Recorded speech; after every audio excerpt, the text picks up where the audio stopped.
Now, the queues for COVID tests are long and time-consuming. Infection rates are soaring. The PM is holding an emergency cabinet meeting. Christmas is coming and everyone is a bit confused and concerned. Professor Robert Boys, an infectious disease expert, and he joins me now. Professor, thanks for coming on the show. We've had 2 years of very alarming messaging. We've had lockdowns, vaccinations, mandates. Suddenly we're left to our own devices and cases are soaring. What would you say to people tonight who might be alarmed and a bit lost? Yeah, well, the cases are soaring, but that's the mild cases. The numbers in hospital are only climbing a little bit, and the numbers in intensive care are increasing a little bit as well. They're the ones to watch.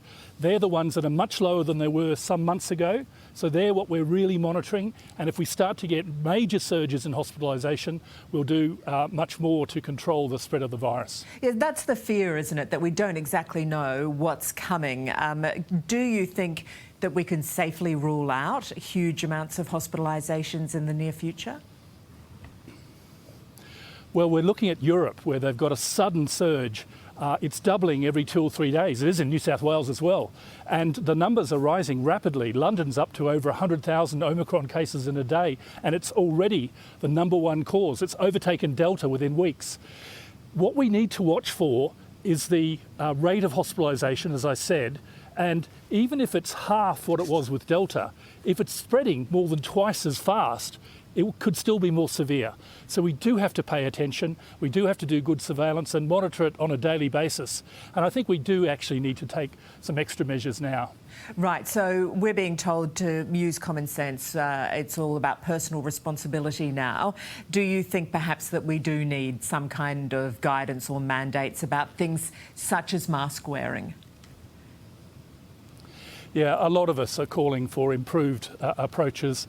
Look, people are sensible, and 40 to 50% are still wearing masks even though they don't have to. But if it's mandated, we could push it up to 80 to 90.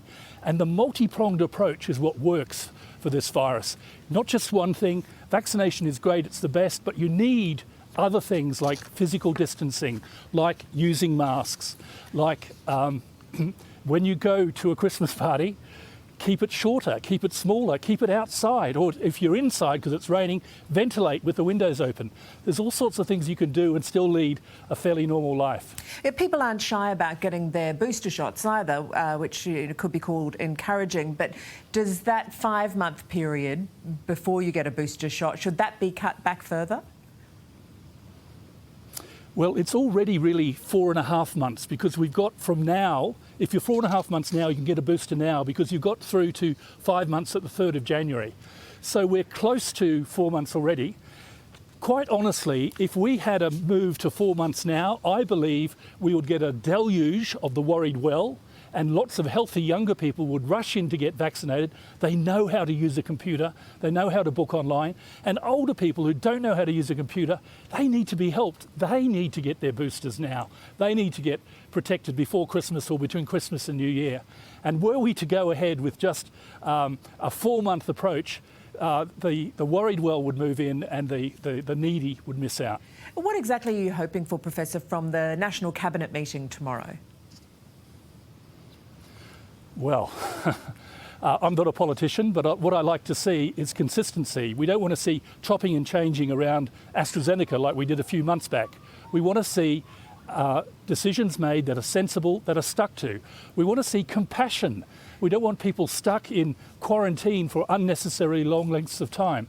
We need to be sensible. We need common sense, and I said it before the Prime Minister said it. I think we need to take an approach which takes into account the practicalities, what's worked already, what can we reinstitute that will help us to better control this virus. A lot of people, of course, getting together for Christmas and also travelling ahead of Christmas and New Year. Should people be changing any plans that they might have in mind? I think so. I think you can still have a normal life, but you need to curtail what you're doing.